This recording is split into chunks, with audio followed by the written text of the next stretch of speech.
In this demo, we'll be using Peter Pan's Neverland, Islands, Trails, and Sites to perform vector proximity analysis. We'll begin by setting up the demo. First, you'll open a new ArcGIS Pro map project named demo_2-1 in your demo folder.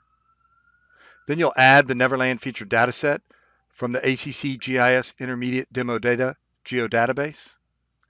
Last, you'll confirm your coordinate system is set to WGS 1984 World Mercator projected coordinate system. We'll start in Windows Desktop by opening up ArcGIS Pro.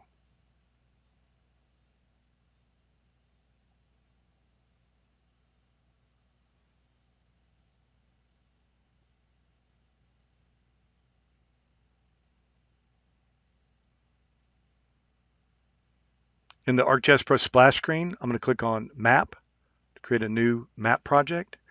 And in the new project window, we're going to start from the bottom to the top. Leave Create a folder for this local project checked, and then click on the Browse folder for the location. We're going to browse to our course folder. And in our course folder, click once on the Demos folder and click OK. And then we're going to change the name of the project to demo_2-1. Go ahead and click OK. This creates your ArcGIS Pro project. Go ahead and maximize your window. You can see the project name demo_2-1, and under Catalog and Databases, you can see your empty project geodatabase. We need to add a geodatabase with data, so I'm going to click on Connections, Database, Add Database from the Insert ribbon. In the Select Existing Geodatabase window, I'm going to browse to my course folder under Demo Data and select my ACC GIS Intermediate Demo Data geodatabase. Once it's added, I can expand the geodatabase to see all of my demo data, including the Neverland feature dataset that has islands, sites, and trails feature classes. And I can load them all at the same time by selecting and dragging the feature dataset onto the map view. And there you can see Peter Pan starts in London, of course, finishes way down in the ocean in Neverland. In the Contents pane, I'm going to right-click on the map view and open up the properties so I can confirm my coordinate system. Click on Coordinate Systems, and your coordinate system should be set to WGS 1984 World Mercator, which is a projected coordinate system. Go ahead and click OK. I'm going to zoom out so I can see New York as well for the next step in the demo. I'm going to save my ArcGIS Pro project.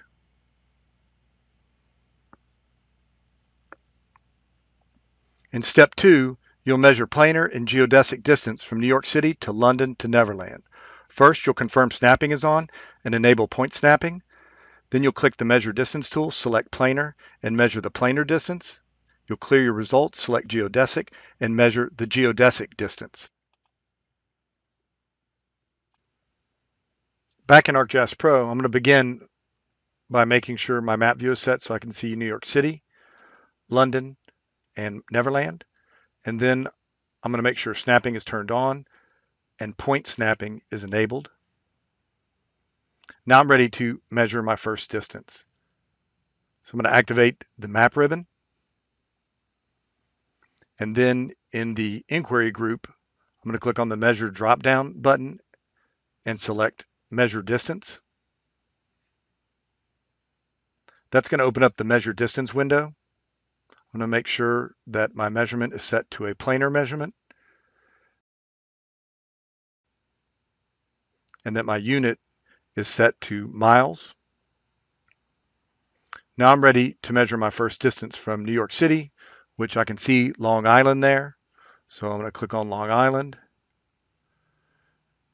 And then I'm going to drag the mouse over to London and snap to the point by clicking on the point. And I'm going to drag the mouse down. I'm not going to click on Neverland. I'm just going to let it snap.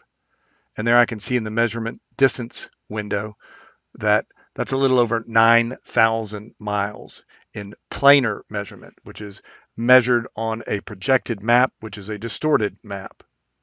I'm going to go ahead and clear my results. Now let's perform a geodesic measurement. So I'm going to click on the measurement drop-down and select geodesic, and then click on New York City, drag the mouse and let it snap and click on London,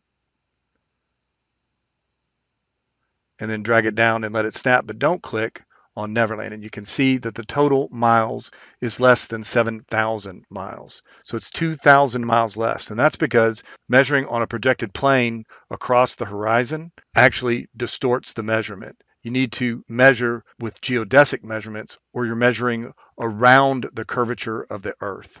Go ahead and close the measure distance window and save your ArcGIS Pro project.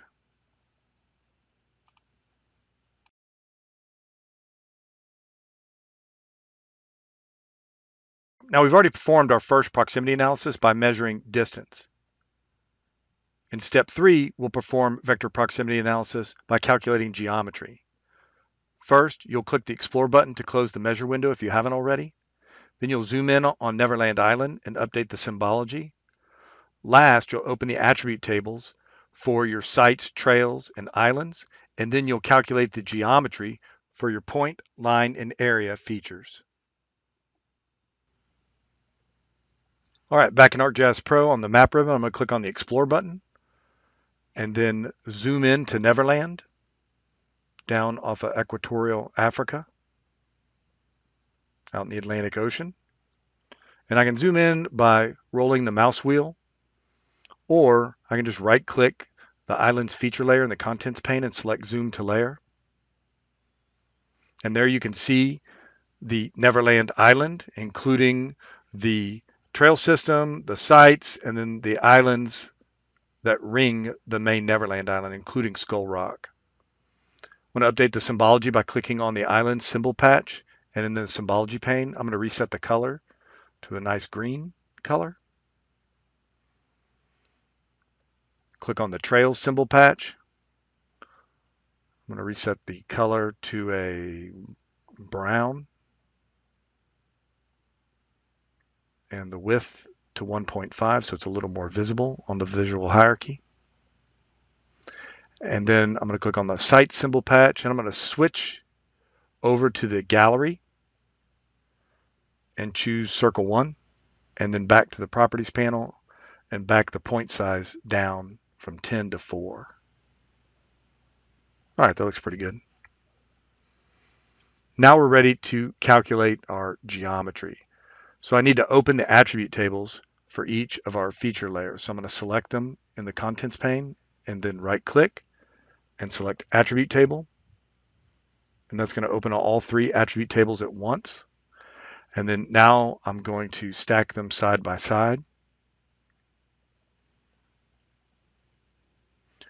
And then reposition them so I can see both the shape field but also the geometry fields that we're going to be calculating. So for the sites, that's the shape point field and the X and Y fields. For the trails, it's going to be the polyline field and then the feet field. You can see there's a shape length field, but that's in meters. We want to calculate linear distance in feet. And then for the islands, you can see it's the shape polygon field. And then I'm going to scroll over to the far right, and there you can see we're going to calculate the square miles. All right, we're all set up. We're going to start with the sites and use the shape point field to calculate the geometry for the X and Y coordinates. So I'm going to right click on the X field and select Calculate Geometry. In the Calculate Geometry window, I want to make sure my input features are set to sites. My first field, the X field, is set to point X coordinate. And then I'm going to set my second field to Y and set that to the point Y coordinate of the point geometry.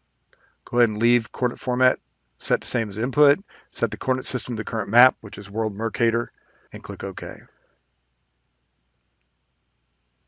All right, so that calculated the X and Y WGS 1984 World Mercator coordinates using the shape point field for the sites.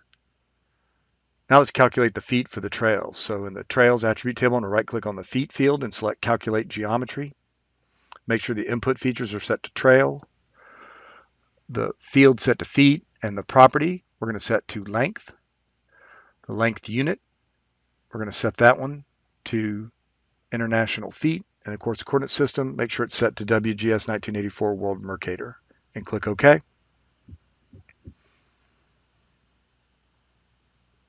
All right, so that calculated the feet field. And then last, on the islands attribute table, I'm going to right click on the SQMI field and select calculate geometry. The islands is set as the input feature, the field as SQMI, the property. There you can see all the geometric properties of a polygon. We're just going to choose the top one, which is area. The area unit needs to be set to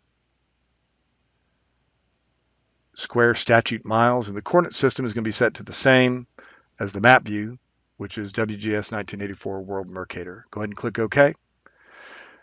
And that uses the polygon shape field to calculate the square miles for the islands.